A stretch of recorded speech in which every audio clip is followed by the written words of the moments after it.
Assalomu alaykum azizlar. Bugun 18-may 2025-yil 13-martda ekilgan kartoshkamizni holati va qilinayotgan ishlar bilan tanishtirib o'taman.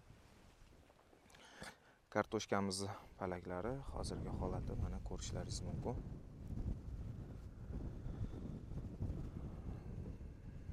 Bundan tashqari 2-3 kun oldin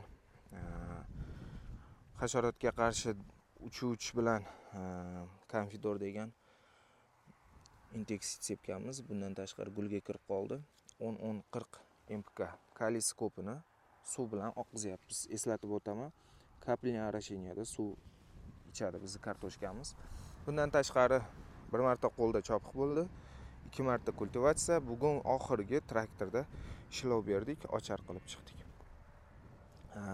Xo'p, bizni kuzatib qolsangiz, oxirida qancha hosil qilganini ham aytib o'taman. Hammangizga rahmat. Qo'llab-quvvatlashni unutmang. Kuzatib qolishni to'xtatmang.